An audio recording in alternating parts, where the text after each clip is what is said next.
In the tapestry of life, where every thread holds a story, America in Black and White emerges as a haven for the voices echoing through the heart of our communities. In this podcast, we wade through the rivers of our collective experiences, celebrating the vibrant hues of change brought forth by the whispers of hope and the roars of action. It's more than just a conversation. It's a journey into the heart of our society, illuminated by the light of those daring to dream and do. Join us, and let your voice be the melody that guides us toward a dawn where every color finds its place in the masterpiece of our shared destiny. Together, let's paint a future brimming with the positives that dwell in our minds and the actions that shape.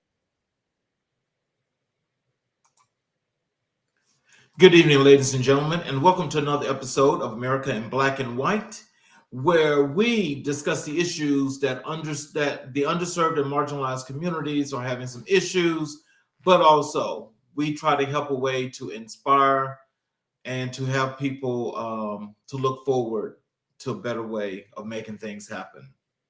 Tonight we have another great show for you, and our special guest tonight is Mr. Hanson Lewin. Hanson Lewin is currently the director of accounting for a major financing company and managed the month-end close. He is a licensed CPA in the state of Georgia. Before his current role, Hanson was an accounting manager for Fiserv, the largest credit card processing company, where he managed the accounting function of the month-end close process. Prior to Fiserv, Hanson was the controllership analyst at GE Retail Finance, a private label credit card bank. Hanson earned an MBA from DeVry University and a Bachelor of Science in Accounting from Queens College, City University of New York. Ladies and gentlemen, I'd like to bring to the show Mr. Hanson Lewin. Welcome to the show, sir. Hey, how you doing, Charles? I'm doing just excellent. How are you?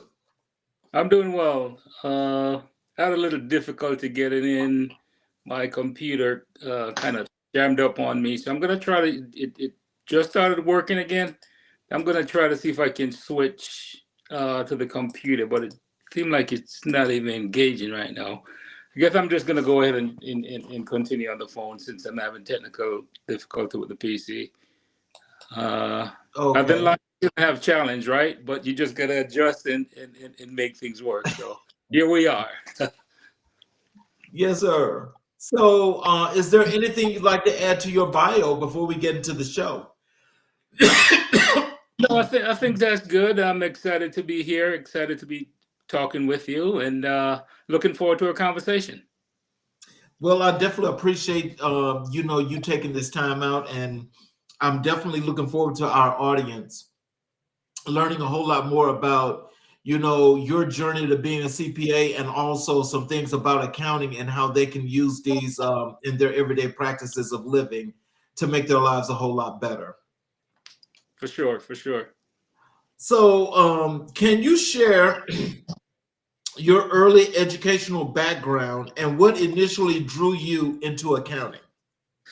Good question. So I'm an immigrant, right? I'm from Jamaica, and when I came here back, I guess in the late 80s, I wanted to be a chef. And I went to New York, and the high school that I went to did not have a program for being a chef. So throughout the year there at the high school, I decided to take an accounting course.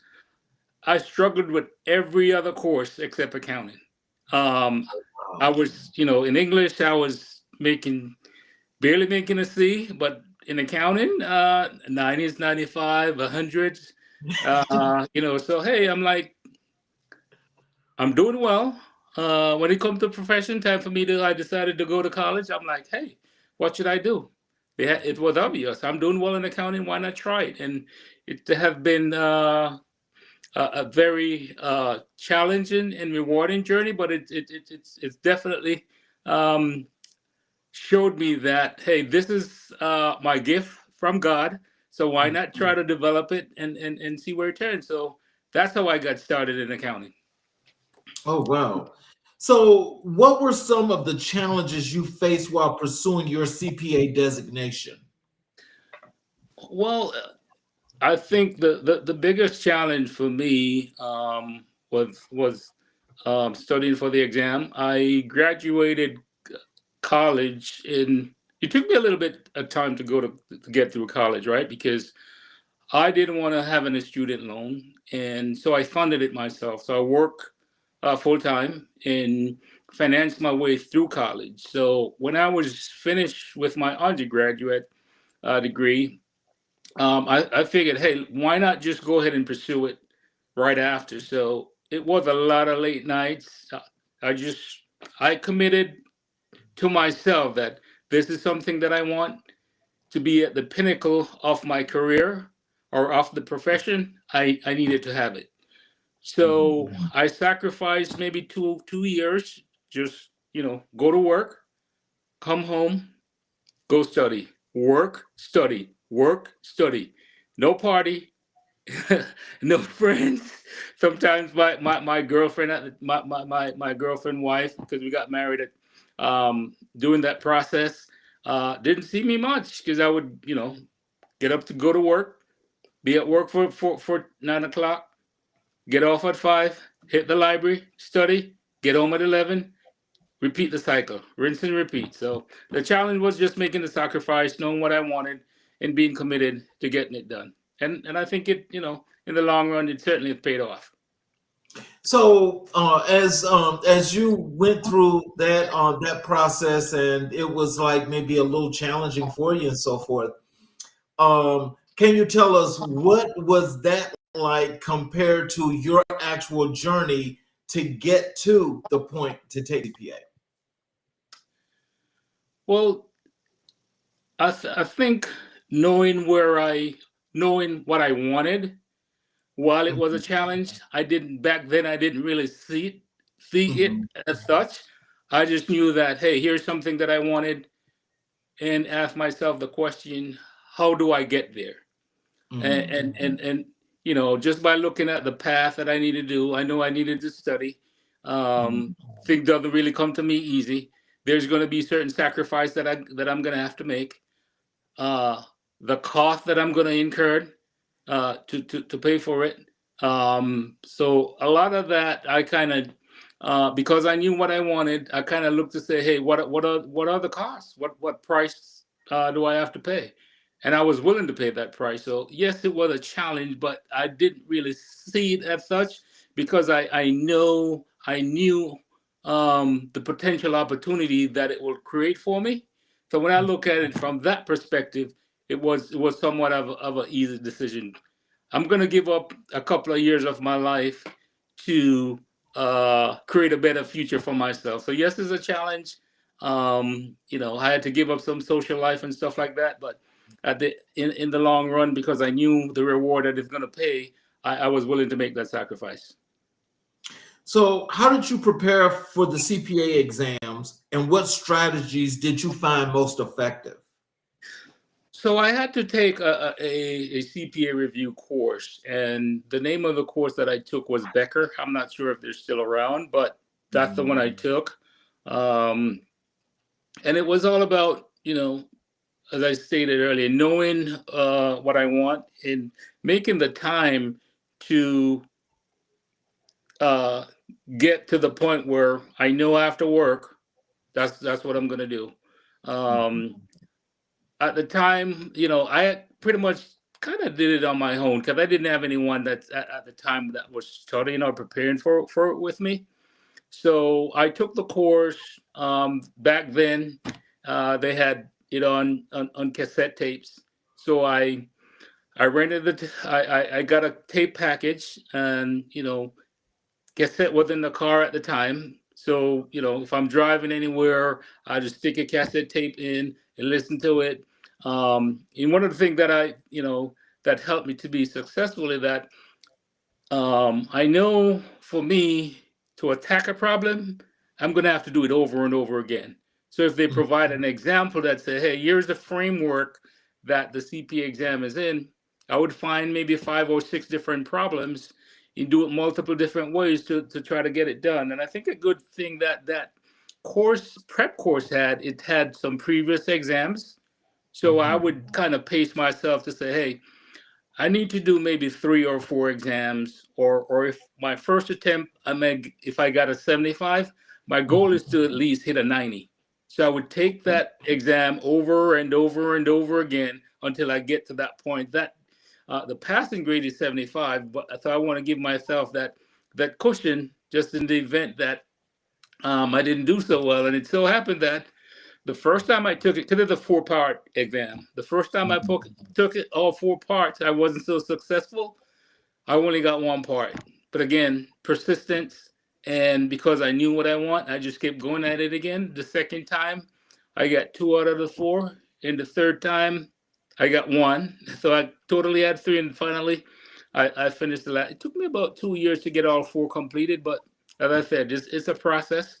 I knew what I wanted, and I knew the price I had to pay. So I just kept on at it.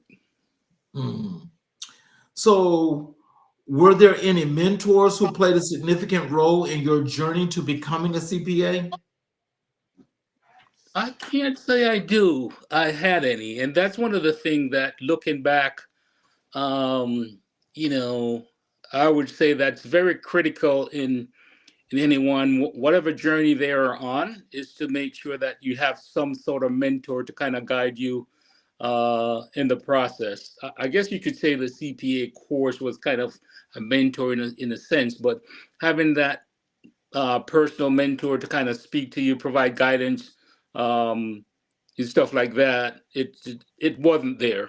And if looking back, that's one of the things that I said, that, if someone, you want to do something, there's people ahead of you, right?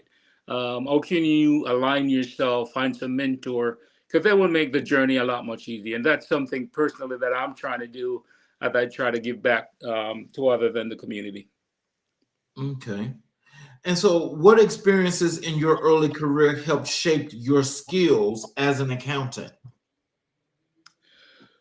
If I look back to when I probably just started after taking the CPA exam, and I started at GE, I think I got through the door because I decided, getting in, I realized that a lot of the opportunities that's going to present themselves to you initially might not be the best job or the plus job that everybody else wanted. So, that job in a sense was kind of like the garbage man, so to speak. Nobody in the company wanted the job, so they kind of posted the job outside. And luckily for me, my boss told me at the time, because if I didn't have my CPA, they wouldn't even have looked at my resume. So, I got the opportunity and, did well. And that's another thing, right? They said, if any job you're doing, make sure you do it well, because that will open up other doors for you. And because of that, I was, got promoted to several different roles within the organization, doing a good job, and just being able to manage your process well. If you're an individual contributor or whatever you do, just make sure you're doing a good job, and treat others with respect, because it's definitely gonna open up doors for you. So, how did you choose your area of specialty within accounting? I think one of the things that I pride myself on is always learning, right? So for me, I look for opportunities to learn, and sometimes, right now, I'm a director of accounting, so there are certain responsibilities that I'm responsible for. In my career, I've always gravitated or looked for opportunities to learn. In my second role it might have been my third role at GE. It was the controllership analyst role, where I did a couple of roles in the clothing shop, and I wanted to learn a little bit more about the business, so I went in internal audit, and I'm glad I did because that opened up so much more opportunities for me. Just learning the entire business from, it's a financial service business. I learned about how does a business decide whether or not to loan funds to a customer. So you have the underwriting process, right? They look at your credit score based on your credit profile. Here's the amount of money that I'll lend you. Then you have the compliance process, right? As a business, there are certain rules and regulations that you have to follow. Particularly being in the banking industry, you have the, you know, Consumer Credit Bureau, you have the Consumer Protection Bureau, you have certain regulations that the bank has to follow. So, by going in, by me, always wanting to learn, in going in that just opened up a lot of opportunities for me to learn about the business, and because of that, it had to open up a lot more opportunities for me. In the future, it has, because even moving from there to Fiserv to even where I'm at now, because I decided to go in that direction versus just staying within the core frame of accounting.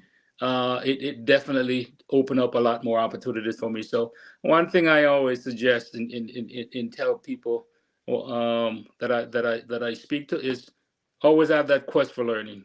Because even though, with AI coming along, who knows where your career is going to be, right? So if you're Yeah. not learning and adapting and adjusting, you never know. So always have that uh, quest for learning. And I think, that will definitely help and open up opportunities.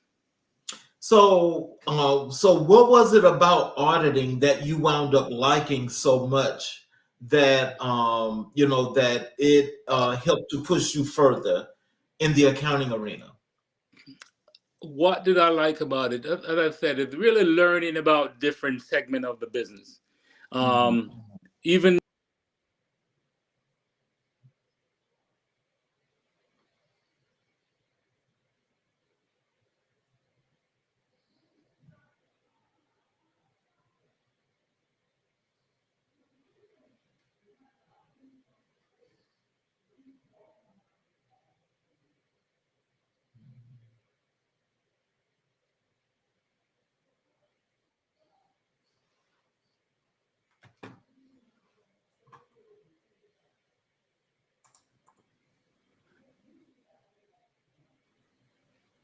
Are you there? Yes, sir. Just like you're in a black room. My power went out. Oh, well, I'm sorry to hear that. Do you feel comfortable continuing? Yeah, we can continue. Let me step outside to see if I can get some light. I'm telling you, man, the devil is working today. Well, yeah, we're under that freeze warning. Yep.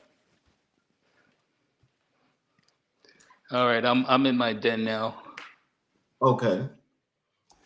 And so you was explaining the process about learning the business and auditing. Yeah, so I think by me learning and then learning different functions within audit, like one of the major functions there, or one of the credit risk management, right? So we have a process where that's called the reserve, where we assess credit losses and make a reserve based on the balances that is due to us. Mhm. I think that was a very interesting process in understanding how that's done, and so I think that has helped me throughout my career. I leveraged that knowledge from GE at Fiserv to where I'm at now. Mhm. And I think, as I said, just being open to learning new stuff. And one of the things that I do to kind of keep myself at the forefront of stuff, right? Any new Mhm. technology that's coming in, any new regulation that's coming in, and try to, stay ahead of it, right? Excuse me. So one of my discipline is of the profession is to uh, spend an hour a day just trying to learn. So I'm up 5 o'clock in the morning. First thing I Mhm. do, read the scripture, trying to stay grounded spiritually, and then kind of see what's going on in the industry and try to be ahead of the game. So I think that served me well.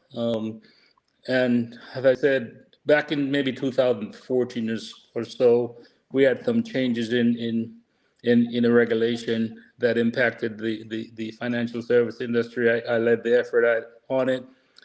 Mhm. Personally, I was unemployed at the time, but by me spending the time and kind of learning about the regulation, I was able to have a good conversation with someone that needed, someone to fill a gap in that time frame. So it provided the opportunity. So always learn, always be learning.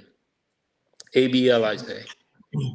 Well, you mentioned something interesting when you mentioned spirituality. How does spirituality help you in to stay disciplined in the science of accounting? I think it's key, and I think that you got to have that foundation, right? Whatever field Mhm. you're in, and if you can apply that, if you're grounded spiritually, it kind of uh, it cross discipline, right? So Mhm. uh, a couple of things. I hear Dave Ramsey use this phrase and terminology. Uh, the borrower is slave to the lender, right? And uh, it's an interesting concept. Somebody asked me, why a lot of folks that's it's spiritual or in the church or of religious base are poor. I said I don't really know because I use the Bible both as a spiritual guide as well as a practical guide, right? Because the Bible tells you that in Joshua, I don't remember the exact verse, but it says if you meditate on these words and follow these words, you will be prosperous, right? So I use that framework for both spirituality as well Mhm. as my profession.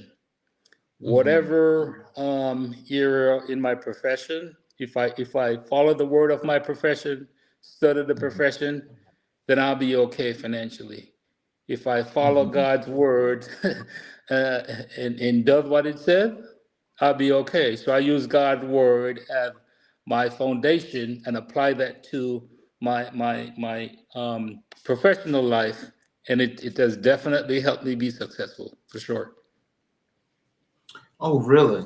So, so is that something that you would recommend? Especially for those that work beneath you, to try to work some spirituality in to help them to stay calm, relaxed, and to help them with the job, or do you do any recommendations like that at all? Well, based on the culture and today the environment, I don't really speak to them personally about it. I just be the example, Mhm. right? And I think for me, even being the example is much even better sometimes than you talking to people, right?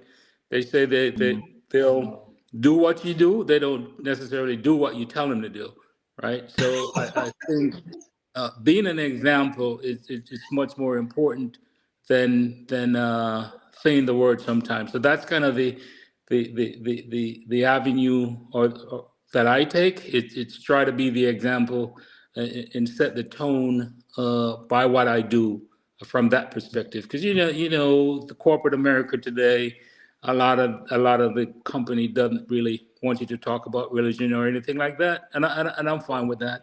But I think my actions really speak louder than my words, so I kind of rely on that to influence.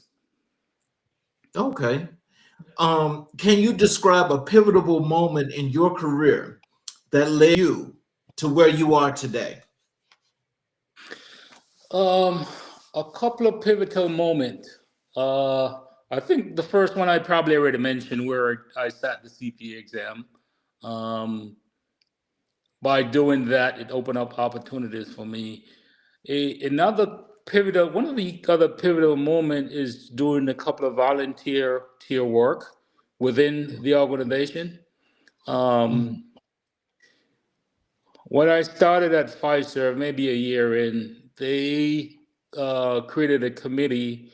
They call it Career Advancement Committee. Probably was a little bit earlier, probably about 4 or 6 months within the time I was there. And what they wanted is for folks to volunteer and support some of their initiative because it was having a high level of turnovers.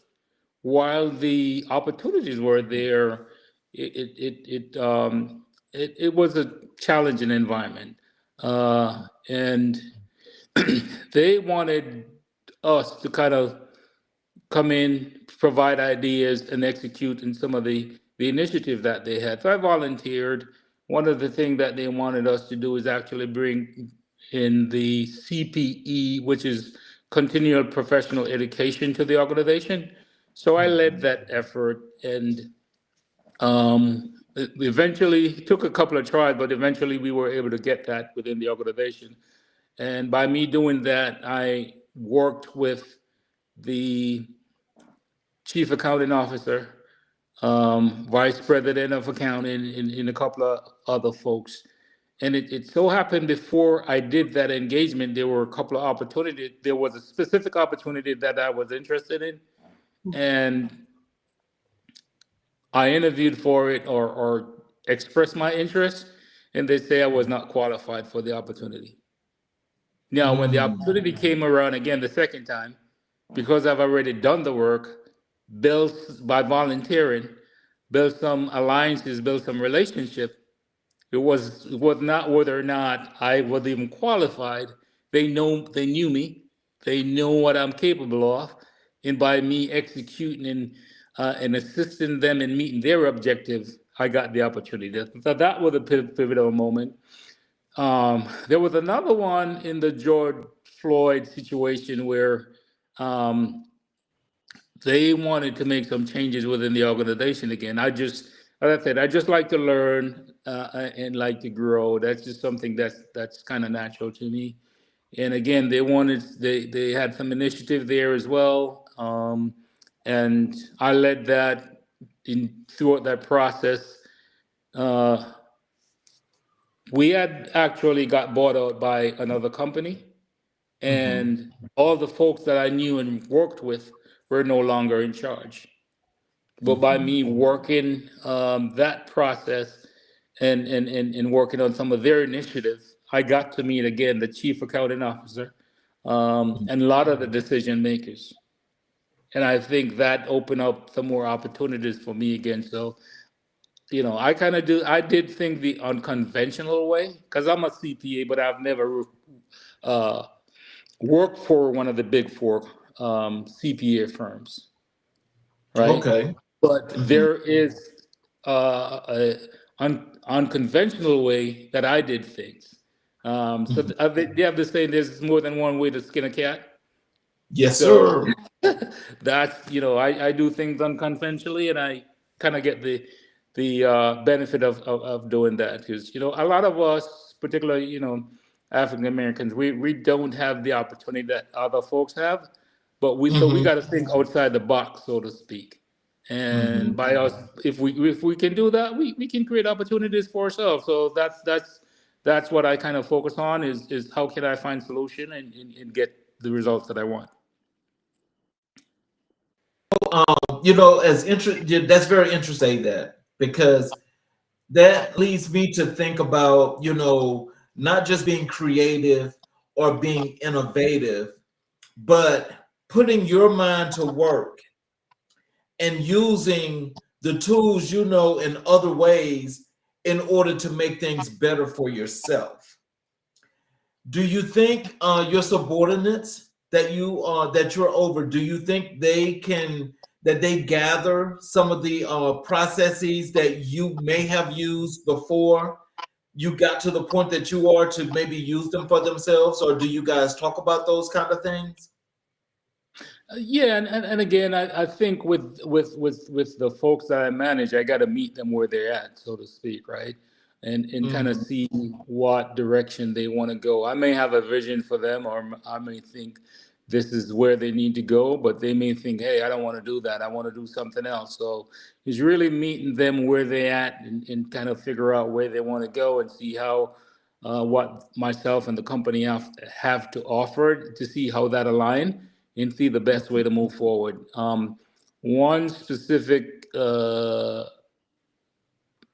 person that I mentor, um, she at the time she wanted to pursue her bachelor's degree, right? So, certain things she kind of did it like I did, in that she had to finance it herself. So based on what she wanted to do, had to provide her the flexibility to say, hey, here's what we need to do. Here's the working hours. Doing month end close. We know we're going to need you. How can we navigate this, right? Um, she doing it unconventionally like I did. I had the support that I need for what she need to do, and she had the support from me to meet her objective. So it's really aligning with folks in what they want to do and see what the business needs are, and try to come up with a solution by putting our thoughts together and see how best we can navigate. For those in our audience, let me just ask you this so they can understand this from you. What advice would you give to someone considering a career in accounting? Oh man, this is the best time to do an accounting. I mean, if you're willing to work, that is, right? Because we actually have an accounting shortage right now. We do. Okay. And I think that's driving up the salary range if there someone is considering. So if you're out there and considering a profession, uh, any other thing. I just read a survey from Dave Ramsey, and the survey said accounting is one of the top career for millionaire.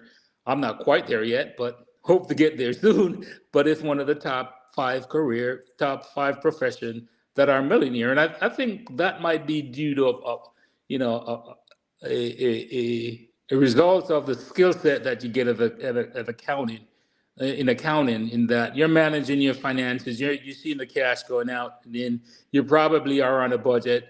So I think the skill set somewhat in line with you gaining wealth and managing your financial life well. So if you're thinking about it, I say, hey, go for it, man. And if you need any support, have any question, comments, or concern, want to give me, talk to me about it, I'm open.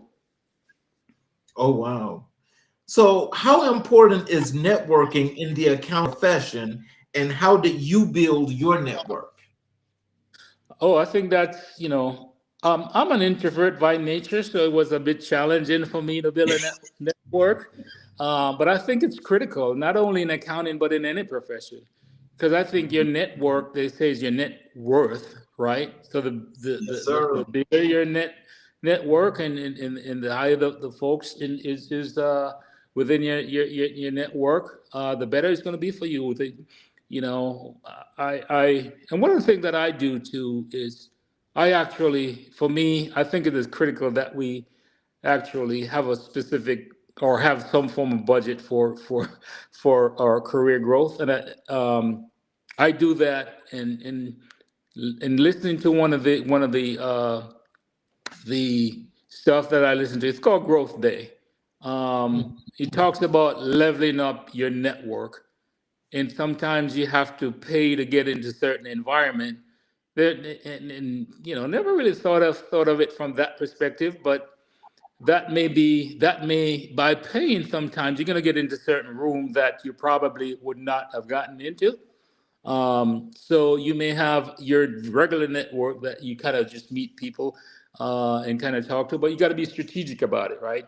And one of the key things that I realize is I got to learn how to bring value to that individual, some form of fashion, before I ask. It's a strategic method, but that's what from what I'm learning, that's the framework. That's a better framework to use. If you're bringing value to someone, you do that consistently. Sometimes you don't even have to ask. They'll see an opportunity and they say, "Hey, who do I know? Who can I think of that I can talk to or provide an opportunity based on what I'm seeing?" So, yeah, your network is key, and we got to be strategic about building it and make sure that we have the right person. And it goes up and down. Not necessarily going to think that, hey, what can that person do for me? Yeah, you got to look to and say, hey, what can I do for that other person as well? Mhm. Internships or practical wins play in your path to becoming a CPA? I did not have an internship. It was just more practical work experience and trying to see how I can apply what I've learned and learning so I can apply. I think that's critical. And companies typically ask you at the beginning of the year, what's the goal or what's your goal for the year. I think it's even better for us to ask ourselves, what's our personal goal, and kind of build around that, right? So the pivotal thing is really to understand the direction you want to go in and making sure that if necessary, if there's a gap, try to fill that gap. Um, so if you're in an environment, say for example, in the financial arena, if you're an accountant and you're not too up in Excel skills, or that's one of the tools that we use, spreadsheet that we use predominantly in accounting, and you see there's a gap there, you just go to YouTube and learn some.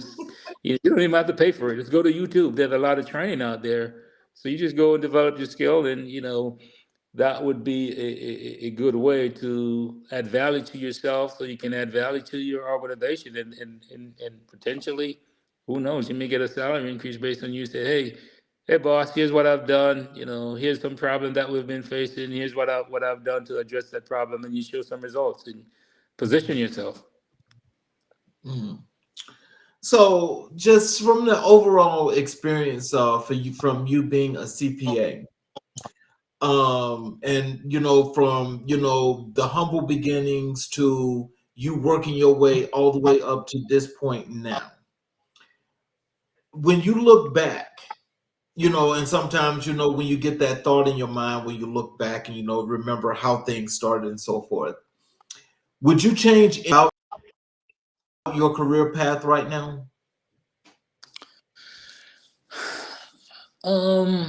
I wouldn't necessarily change much, because I think because of the path that I've gone through, it kind of allowed me to be the person who I am today. So Mm.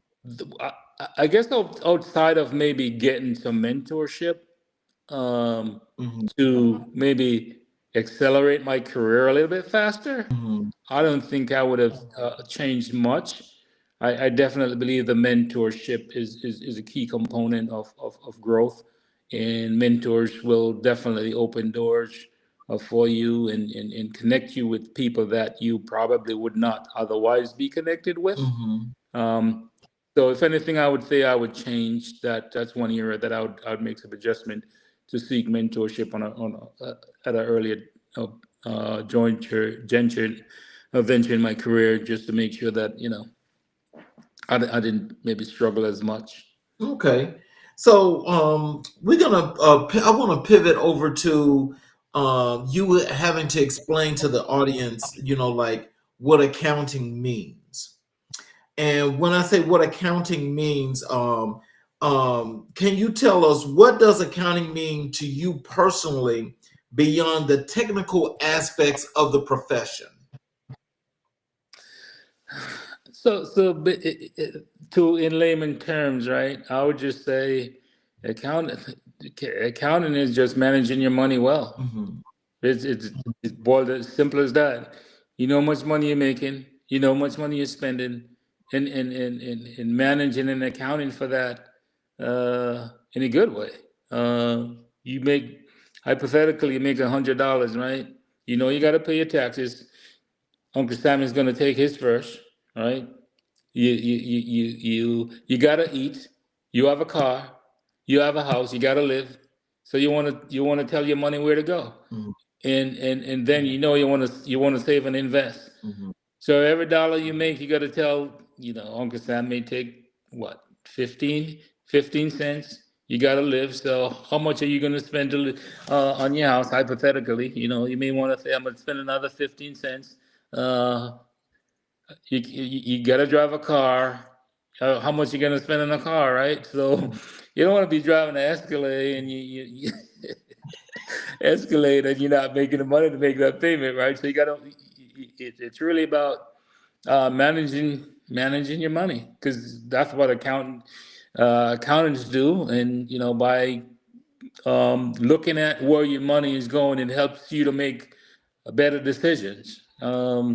If you looking and saying, hey, I'm spending, I don't know, $1.50 and I'm only making $1, that's not a good sign long term, right? Right. You're financing yourself on credit cards. You gotta cut that off, right? Or increase your income. There's nothing wrong with enjoying the finer things in life, for sure, because I love them.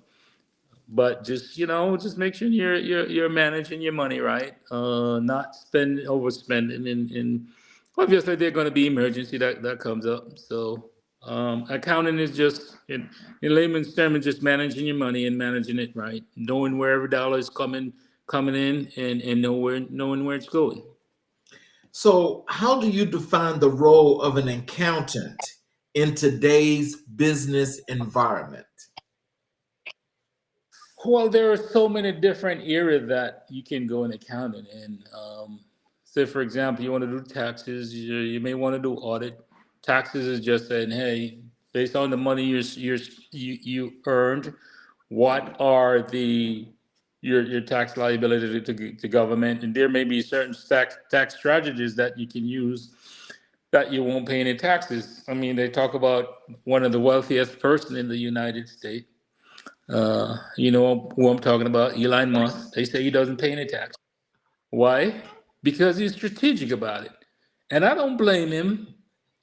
And that's some of the things that, I said for us, for me, is really learning, right?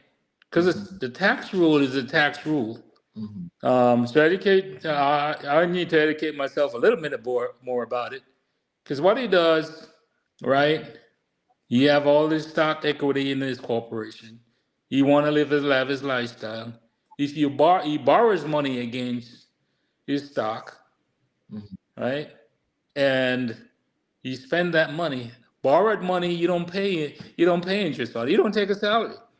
So strategically, if depending on where you're in accounting, or what you want to do, it's you got forensic accounting. You could just search.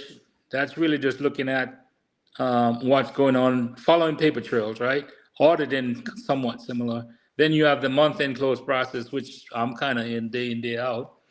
So it's really um, what you want to do, but there's just so much opportunity in accounting that there's just a big world out there that we just, if someone wants to go out there, they can go out and conquer. There's just so much opportunity out there.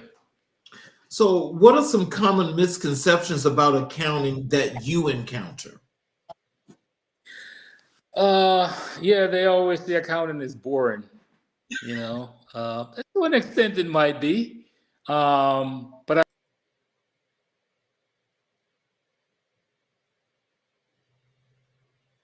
the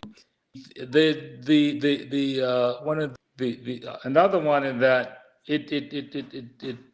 at month, it is somewhat true, is that at month end you don't have a life.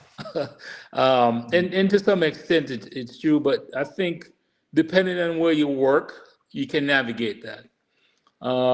What's the I'm trying to think of a third one. They do say accountants are introvert. I can speak for myself. I am, but for the most part, most other people, they're not. They're very sociable. At least the company that I've worked for, a lot of time they want to, drag me out to go, social events sometimes, but it kind of forces me to go out and mix and mingle. But I'm really I'm the minority in that situation where, I'm not as open to others, but it's not necessarily true. I would think it definitely the misconception about accountants. So, do you think that that's an advantage or a disadvantage with you being the minority in that situation? I never really thought of it that way. I just see me as who I am. From being an introvert, I think that I have other attributes that compensate for that, right? So I believe that one of the key thing is that for me is that I'm always trying to add value. And I think regardless of whether you're introvert or extrovert or whatever type they want to define you as, if you're always bringing value, you're going to be okay. You're always going to be invited to the table because they know this guy, I can count on this guy, right? And that's all you got to consistently do. If every time you get into a jam or you have a situation, you can call on somebody, you're going to value that person. So once you continue to do that, you're going to be okay. And I think sometimes not only okay, you'll thrive because you're going to tell someone about that person. That person's going to tell someone. And if you're in business, that's how sometimes you build your business, right? Your reputation, procedure, you're good. So can you tell us, how do you stay current with accounting standards and regulations? I kind of alluded to that earlier, in that I kind of spend some time in the morning, trying to, I have that specific. I get up at 5, read my Bible, then I spend some time researching, reading, and learning and growing. So that's a part of my strategy to kind of learn and grow.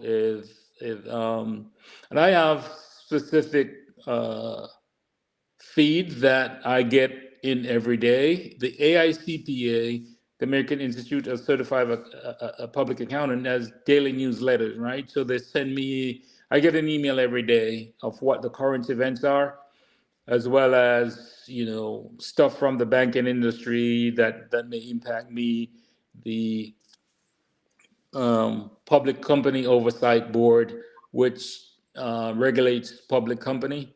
So there are certain subscription that I do from a daily email perspective that keep me abreast of what's going on, some of the changes. So, and sometimes I'll share those based on what I'm seeing going on with my staff.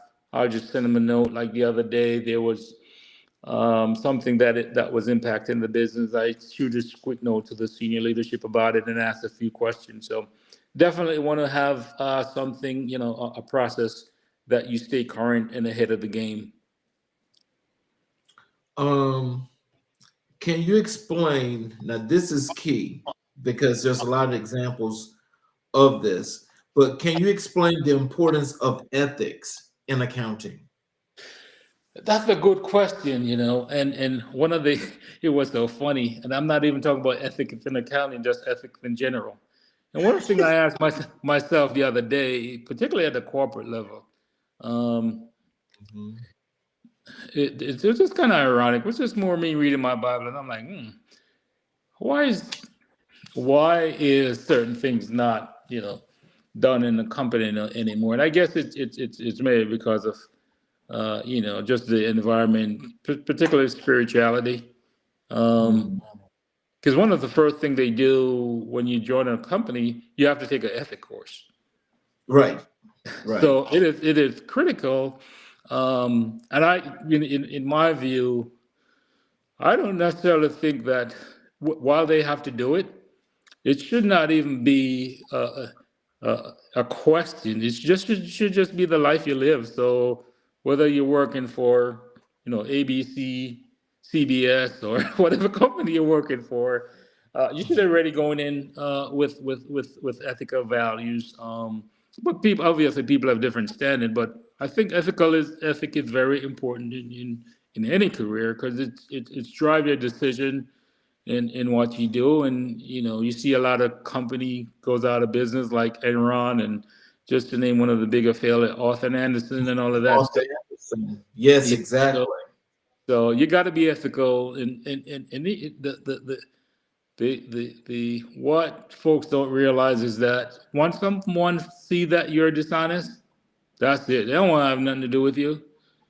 So if you Mhm. think about it, it's in your best interest to operate ethically, right? Well, we think that though. I mean, just so when you just think about it, like Arthur Anderson had been the longest running accounting firm in the U.S. historically. Mm-hmm. And so for all that they were doing, and when that situation broke with Enron, and knowing that Arthur Anderson helped them to cook the books, which is at the time, that's when people started. Now, a lot of businesses here, large corporations here, especially in the South, where they have two sets of books. That's unethical, but it's true. And Well, so, yeah, I mean, you look at it, right? It tells you at the end of the day, is it the corporation or the people? That's the bigger question, right? And that's why I go back to foundationally. If you're not right, ethical, then you are who you are. And right, I really think it's not it's a company. And if you have a crooked leader, they say fish stinks from the head. So if the person is unethical up the top, then obviously it's gonna bleed through the organization. So it's really the individual and having that foundation to say, hey, here's my standard, and this is the standard that I'm gonna go by. So ethic is important any way you go, right? I right. have this program that I kind of learned from, and I said I probably need to write an ethic course about it. I love to watch American Greed, and it kind of speaks to a lot of the company or individual that while the intentions were good, they get to a certain point, they kind of went the other direction. And he kind of talks about, even the guy the other day, I forget his name now, with the cryptocurrency, he always, kind Yeah. of stole a lot of money from folks. So Yes, it, Sam it, Bankman Fried. there you go. Yep, him. So again, it's the individual. You wanna operate ethically, because at the end of the day, it's gonna come get you. Yeah, and I think that this is one of the things that, I think for, as far as like, people that really think on the level as you're thinking of, you're either ethical or you're not. And I definitely get that because that's true. But, I think for those that want to try to navigate themselves over into this arena and dealing with accounting, a lot of them are transitioning, even though there's that shortage, they're transitioning because they're trying to find a way of doing one thing, getting that money. And so Yeah. that's telling you they're not ethical. Well, I think it's if you're looking at it from that perspective, right? I'm at this stage in my life that I may not be on the up and up, so to speak, and I want to get there. If we're Mhm, looking at it from that way, right? You got to put mhm. some guardrail and parameters around your life, right? It's like Yes, you using this as an example. You're an do. alcoholic. You don't go to the bar, right? You don't want to go to the bar. I don't even know if you want to have some alcohol at home. You try to stay away from it. So if you know that, hey, I'm not where I want to be, try to put some guardrails around your life to say, I don't want to be in this situation. And that's why, the companies have ethical training, because they know you're going to come upon a situation where they call it ethical dilemma, right?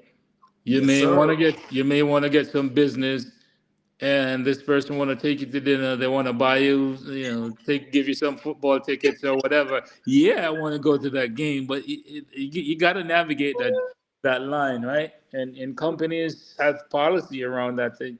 So sometimes you just gotta say, hey, you know what? While it's nice or not, just I'm gonna have to pass. And that's Look, a that's that's an entertainment expense. It's an yeah. entertainment expense. And that's been used for the last 5,000 years. Yep, yep. And yeah, it gets tricky, and a lot of times you see where they're trying to get business, and they have certain stipulations from a government or regulation. You can't do certain things with government folks, right? So Mhm. you have to know your company's policies and procedure and try to abide by them. Um, there's just certain things that you can't do.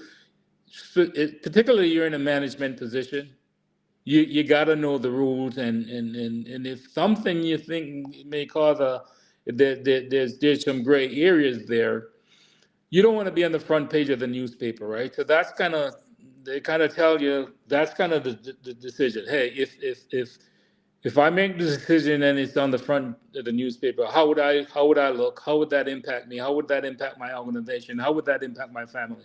Right? More so your family than even the organization, right? Exactly. How would my daughter, my wife, or my mom feel about this? So, you just gotta, sometimes you just gotta act with common sense.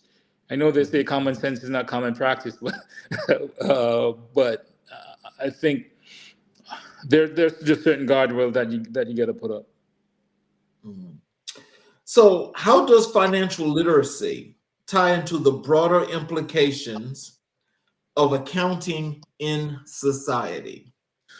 Oh man, that's a great topic, and that's something that I really would like to get engaged in and teach financial use leveraging my accounting background. As I stated earlier, it's financial literacy. It's key.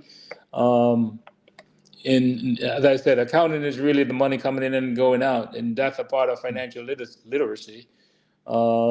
Is to I don't know if know John Hope O'Brien. Um, he's the founder of, I forgot the name of the company, but he's an African American dude. He had this organization, and I just got exposed to him probably about a month or two ago. And he's doing some fantastic stuff. He have a couple of books out there. One of them, I need to go and order it. I just found him on Facebook, and he's in the charity space, and that's his thing. He's really teaching about financial literacy. One of the interesting thing that he spoke about is a credit score, right? And he draws this parallel in that you have this neighborhood over here with a 500 credit score, and you have this neighborhood 15 minutes away with a 750 credit score. And the 500 credit score, doesn't matter your racial background or whatever. If you're in the 500 credit score, you are you have a 60% chance of going to college. If you're in the 750 credit score, you have a 90% shot of going to college. And he's saying that if you can increase your credit score to a 700, which is not overly difficult to do, it provides you so much more opportunity. Because if you look Mhm. at it, if the part of financial literacy, the interest rate that you're being charged is going to be so much less. If you look at Helps them it, save money. yeah, that's a part of the financial literacy.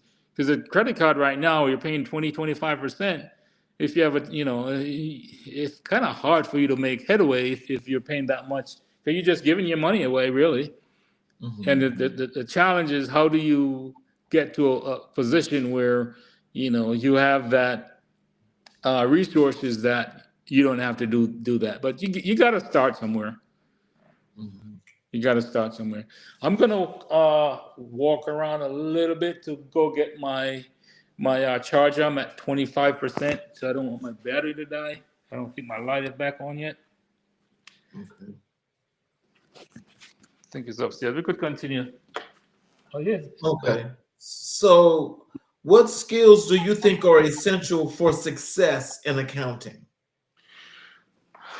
I think starting out, right, you're gonna have to basically know the accounting concepts and ideas, and a lot of people think accounting is just pure math. While it's important, it's just one aspect of accounting. I think being able to communicate well, collaborating with others, and just having a good understanding of, you know, the environment you're in, and identifying the needs of your stakeholders and being Mm-hmm. able and willing to supply that need. Because just to be honest, awareness, when people may not look at that as the skills per se, I think that's one of the greatest skill to have. Mm-hmm. Being aware of the environment that you're in to Mm-hmm. help you to make the appropriate decision. Yes. And so, tell us, how do you view the relationship between accounting and financial decision making in organizations? So accounting kind of helps in the decision making process, right? Mm-hmm. As I alluded to, just in general, from a layman's term, you knowing where your money is going in and going out Mm-hmm. help you to make a better decision. From a business perspective, um, you know, the business leaders are going to look at their numbers. They're going to have their projection. Mm-hmm. If you're in if you want to increase your sales by X amount, accounting is going to tell you if you produce something for X amount, X dollars. Mm-hmm. Accounting is going to tell you the quantity of what you need to sell. If you need to reduce your expenses, you know, you look to say, where can I cut? Is there if you're going to do a head count, which, I presume it's probably going to happen based on the economy that we're going to end, it's going to tell you the numbers of each employee that you have and what we pay that person. Because, unfortunately, it happens where business is not doing as well as they want, and they're going to cut folks. So they got to say, hey, here's the head count, here's the number of folks that I need to reduce. So accounting is critical in that financial decision. It kind of works hand in hand in that, the numbers kind of speak for itself. If you even look at folks in Wall Street, they're going to make a stock analyst. They're looking at the numbers, which is all accounting, financial reports, looking at the cash flow, meaning how much cash or free cash flow a company is producing to pay them dividends. So accounting is definitely critical to financial decisions. So let's transition over to accounting and the public, because I remember earlier in the show you mentioned that you like to do work in the community. And so, can you tell us, in what ways do you believe accountants serve the public good? If you look at if you look at it from a public company perspective, um, we're talking more on the audit side, where auditors provide assurance that the numbers are accurate. Mm-hmm. In that they go in and do certain testing, right? Mm-hmm. So, for example, um, on the sales side, a company may say, "Hey, I have 100 million in sales, whatever source of sales revenue they have. And just speaking from a company perspective right now. So if you sell, I don't know, you're a reseller of iPhone, for, for example. If you say, hey, my revenue is 100 million, um, the auditor is going to look to say, hey, if you have a price point of $1,400 for a phone, how many phones did you have to sell? They're going to test to make sure that, or validate on a sample basis that, here's a customer that you sell the phone to. They're going to trace the sales order to the cash receipts and all of that stuff, right? So by them doing that, and you test the revenue, you test the receivables, you have 40 million in receivables. Is that a true receivable that someone owe you, or are you fabricating? So they're going to send out confirmation to Hanson. Hey, Hanson, XYZ's company said that you owe them $1,000 on phone. Know that they're going to have a small amount that people that really respond, and the auditors have their statistical model that tells them how many folks are going to respond based on the sample size they sent out. So yeah, they do a lot of that just to validate, that's on the audit side. In my own community, how I think, folks could benefit. I think one of the things that I plan to do, now that I have a little more time, my girls are in college, is really get engaged in the high school up the street from me and educate the the kids about accounting, because I think the earlier you engage them and educate them, I think the earlier they can adapt, they'll learn and hopefully adapt to some of the principles from an accounting as well as financial education perspective. The I think I was just somewhat fortunate in that the way I kind of turned out, because I wasn't really a quote unquote educated financially or financial literacy. I just kind of lucked out that I kind of worked out the way I did. I always, kind of pay my bills on time, manage stuff, try not to pay interest. Uh, so I know not a lot of folks may not be as lucky as me, and a part of my goal is to kind of give back, share my knowledge. They say there are three seasons of life: learning, earning, and returning. And I'm at the stage right now between earning and returning. So my objective is to, over time, try to do some volunteer work talking about the profession in financial literacy. As a matter of fact, I did do some volunteer with my organization at Fiserv, with I forgot the name of this organization, but I actually spoke to, what's the name of the thing? Junior Achievement. I actually work with them and share some knowledge with one of my daughter's middle school, and they actually brought the program in the middle school a couple of years ago.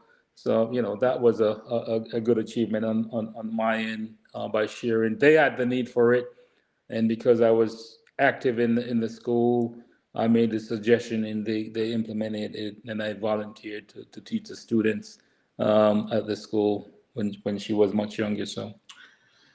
Can you provide examples of how accounting impacts communities, particularly the underserved ones? I guess for the most part, I think I would say the lack of it impact them very, very much. Let me turn the light on here so you can see me a little bit better. It's getting a little dark.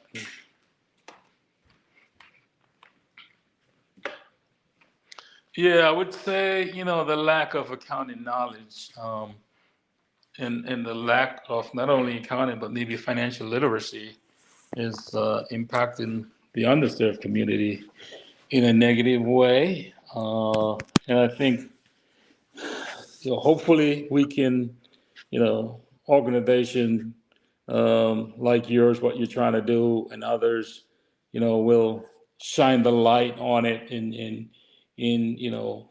we can enlighten them a little bit, share some knowledge about how learning and having financial knowledge. And I think a lot of it sometimes is habits and who I heard it's Warren Buffett, I think, had the phrase that habits are so light um, when you engage in them, but they get so heavy they're hard to be broken. I think that by you doing what you're doing and shedding some light on this, and if like John O'Brien is doing with his uh, organization, by shedding the light on it, we can have some impact over time.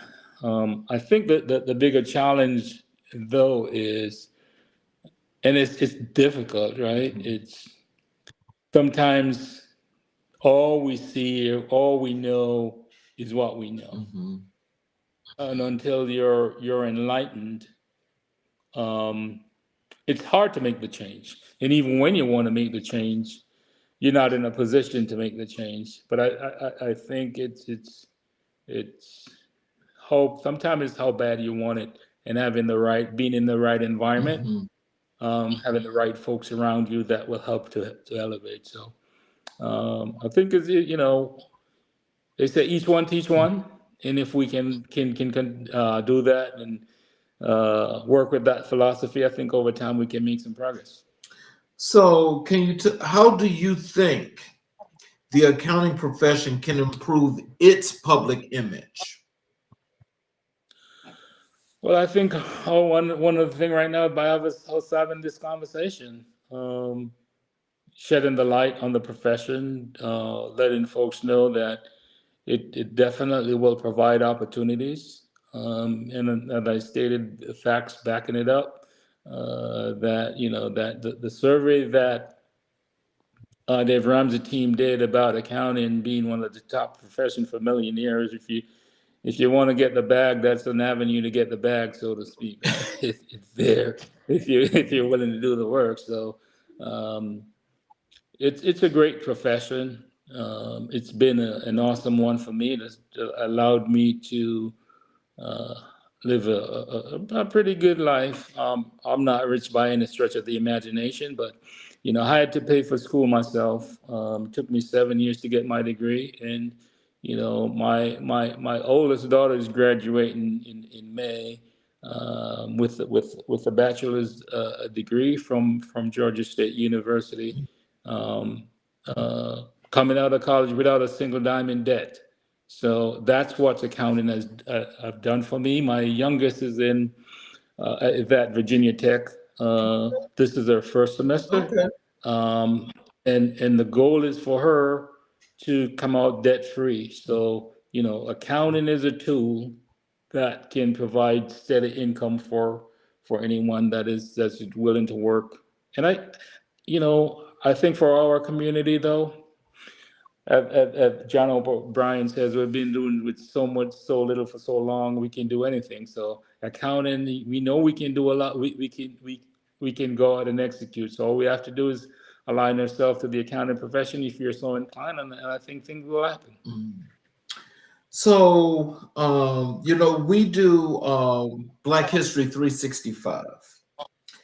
And in speaking to you, you mentioned to me that Harriet Tubman was the person in Black history that has influenced your life and your career, the most. Can you tell us why is Harriet Tubman a significant figure in your life, especially in the context of your career? I think if you look at if we go back and look at what she did at the time she did it, being a female, a Black female, and I think she was 18. I don't remember the exact time frame, but being doing what she did, moving from the South, coming up north, in that era, speaks a lot about, her courage, tenacity, and resilience. Um, and it just provides a level of inspiration that uh, it's remarkable. I don't know if I was in that time, living in that time, if I would have taken that risk. So I have, it's very encouraging being a female too, um, and being able to escape. Not only she didn't even do it for herself, to win them back and pull others up. And I think if we want to look for a model for life improvement and growth, that's a perfect model. So she's definitely an inspiration. She risked her life, um, many times to help others. So, and I think my household being all female as well, that probably influenced a little bit, Okay. because we watched a movie about it and just trying to teach my girls life lessons, and showing them someone that was very courageous and the risks that she took, and the success she had in doing what she did. So that's a big part of why she's an inspiration for me. Is really learning from her to teach life lessons to my girls. So, can you share any lessons from Tubman's life that resonate with your experience in accounting? Yeah, it's really, you learn from any source, right? And it kind of tells you that in life there's going to be challenge, but if you are courageous and you're willing to take the risk, who knows what can happen? As I mentioned, I'm an immigrant. She knew what she wanted to do. I kind of knew what I wanted to do. I wanted to become an accountant. And her example is really not just for accounting, it's just for anyone in general, right?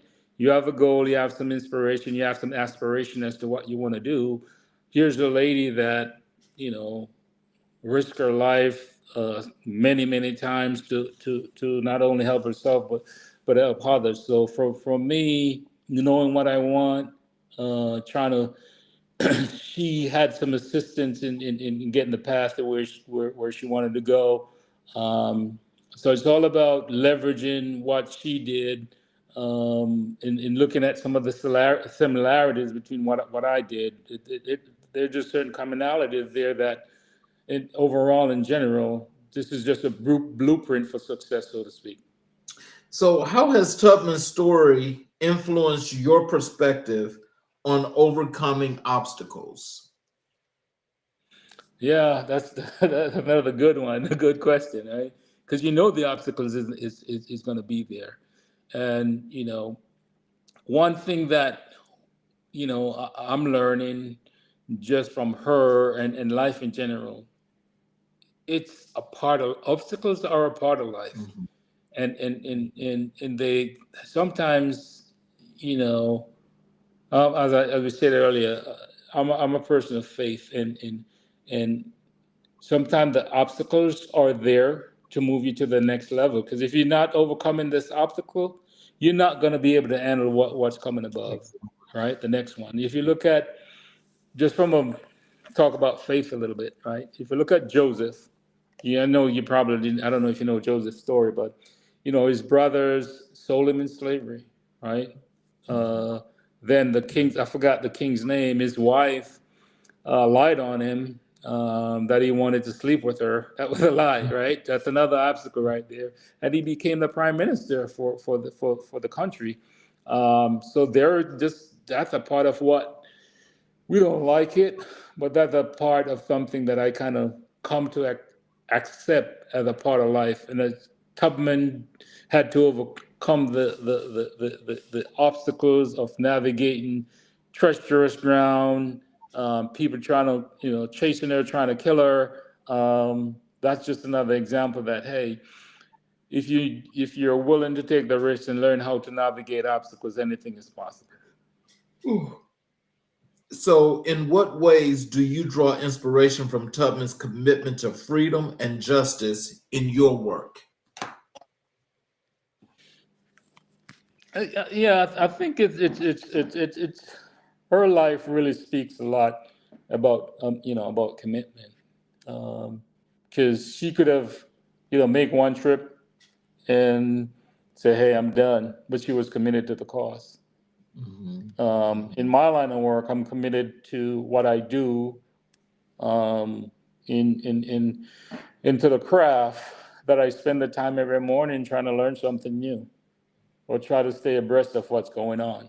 So you see the parallel there, right? She did what she had to do by returning over and over again, making different trips, navigating the treacherous landscape. I'm doing it in a sense. Mine is not as dangerous for sure. Nowhere, no comparison for sure. But I'm doing what I need to do to stay on top of my game, to remain relevant and continually add value to myself and my organization. So, how do you think Tubman's legacy can inspire future generations in the field of accounting or business? I think like it did for me. I think one of the things that we got to do is to continue to share her story and the challenges she faced, and the result that she achieved.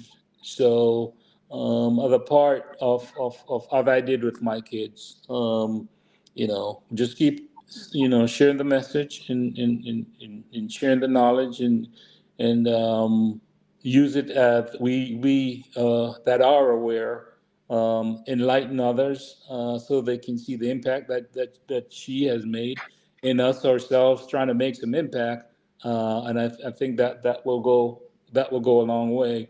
I think it's better to kind of show or be the model than do a lot of talking. Mhm. And Are there, she did show us. She did show us. yes, she did. Are there particular quotes or actions from Harriet Tubman that motivate you in your career? I can't say there any specific quote per se, but I think her action really spoke to me and has resonated with me, and that's why I share, and watch the documentary with my girls, just the life she led and the risk she took, and the outcome that transpired. I think it's an inspiration. So, how do you relate Tubman's journey from slavery to freedom to your own journey in the accounting profession? Yeah, that's a good question.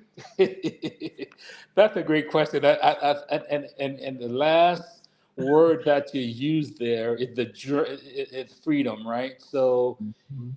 growing up from a financial standpoint, we didn't have much. Not that I have a whole lot now, but it makes life so much better. So as you said, it's an inspiration in that she moved from slavery to freedom. I kind of moved from not being able to do much to living an okay life. So that's a freedom journey in itself, a financial freedom journey. And I think because of that, maybe you and I wouldn't have met, because if I didn't went on this journey to become who I am, me not able to be at that level for us to have a conversation and to share my journey. Uh, so I think from that perspective, there's that similarity and that commonality in that her journey was somewhat different, than mine is. As I said, she risked her life. Mine is just more, hey, I'm here financially, socially, economically, but I was able to improve my life and have a little more freedom financially than I had when I started. So. So, what role do you believe accountants can play in carrying forward Tubman's legacy of helping others? I think we definitely uh, can play a role or should play a role, and we each accountant got to find their sweet spot and leverage that to contribute to society. Um, so it's really about what am I good at from an accounting perspective, right? If like what I plan to do is sharing my knowledge with accounting students and sharing financial knowledge with them. So if you're maybe not, on the financial accounting side, right? If Mhm. you are in audit, you could go speak to a group of kids about audit or community or volunteer somewhere Mhm. in audit, or like I did, volunteering with junior achievement. So we do have a part and a role to play. And I think it's important that we do. Particularly as you asked me about, the accounting profession and how what's the state of the profession, and I told you that we actually have an accounting shortage, right? So that's another way to, um, for lack of a better term, do some recruiting about the profession. So we do have that part to play in society. Kind of, because there's a lot of misconception out there, and I think us as accountant probably not probably should change some of the narrative before we talk about the profession, particularly on the audit side, because I know a lot of the big four firms, you got to do a lot of long hours if you're fresh out of college and trying to join the profession. So I think they're trying to make some changes there. And another thing that they're trying to do as well from gaining your CPA license is they're kind of changing the way they're doing stuff. I'm not, because maybe I'm not, taking the license as well, but I know they're working on actually changing and having some specialization in where you want to go. So I think that would help the profession as well. But we have some work to do, but I think we're making progress. So, in closing, what are some of the things you want our audience to take away from the accounting profession, you as a professional, how they can connect with you, your social handles, your website? What do you want our audience to know? I would say accounting is one of the great professions out there. At least for me, it does provide stable income. It if you know what you want, and even if you don't know what you want to do, right, you can explore different aspect of accounting. You could be in an auditor. You could be, a corporate accountant. There are different teams in the corporate accounting, especially when you get into the larger organization. You can also be in risk management if that's what you choose to do. You can manage a team of the cash. You can manage cash. You can manage accounts payable, account receivable. So there's a lot of opportunities in the accounting world. Um, from a social handle perspective, I'm not really on social media that much. I'm on LinkedIn. You can look me up on LinkedIn. I am on Instagram, but I don't really post. I mostly scroll. I'm also on Facebook. Uh, Mostly scroll, but if you want to reach me, you could just look me up on on on LinkedIn professionally. I'm on LinkedIn, so just look me up, Hanson Lewin, on LinkedIn, and make some connection. If you want to chat with me a little bit, just about a little more about the profession, just hit me up, and I'll be more than willing to have a conversation and provide some guidance.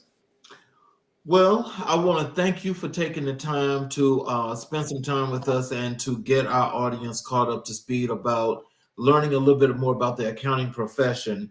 And we definitely are going to have you back because this was really, a great discussion, but also it was very informative and educational because I think, especially for the audience that we target for the underserved and marginalized communities, a lot of people need to learn a lot about the accounting perspective, its principles, but also how it actually works when it comes to the financial literacy side that you were mentioning so much of.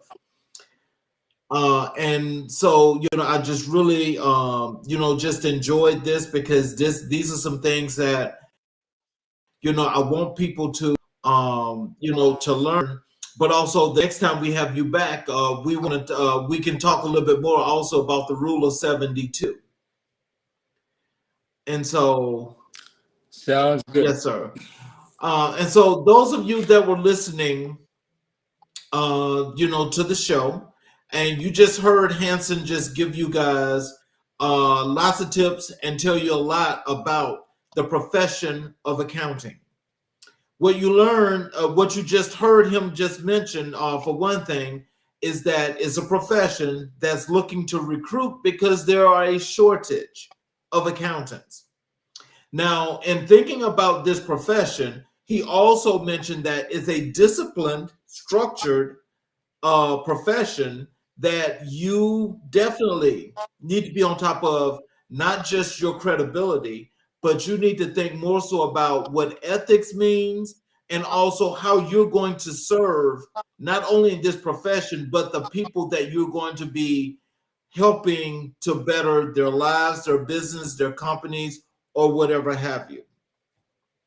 What we need to understand, especially those that we're targeting, we want you to understand this, is that when you see a young man or a gentleman such as Hanson that has actually came through humble beginnings to put himself into this profession to also pay for his schooling in order to make this career come to fruition, these are things that you can do, and you can learn an enormous amount of things from what he just spoke of tonight as to how you can better your career and your life and make things much easier and better for yourself. These are the things that you learn here at American Black and White. And we also have to think that when we have professionals to come to the show to actually put this kind of knowledge out, we need to make sure that we're benefiting from it. So please, I ask, if you really want to learn a whole lot more, please reach out and ask questions about this profession, because you never know. It could be something that could be just what you're looking to do and to make your life that much better. For those of you that are watching on the YouTube channel, if you have not yet, I ask that you please hit the subscriptions button, the notifications button, go through. You can watch this episode live as well as the others as they're happening, or you can go back and you can watch as many shows as possible because they're all there. And also, do us a favor, send us some comments, like the videos, tell us what you think, what you'd like to see more of. And we definitely would appreciate that. I want you all to have a great weekend. And please come back and watch us next week, as we have another great set of shows for you next week that are going to be just more educational as well as informative to help you as you develop your life going forward. Thank you again, Hanson, and I definitely appreciate you. And like I said, I'll be back in touch with you because we definitely want to have you back on the show. And to you and everybody else out there, please have a great weekend. And thank you all for spending time with us this evening.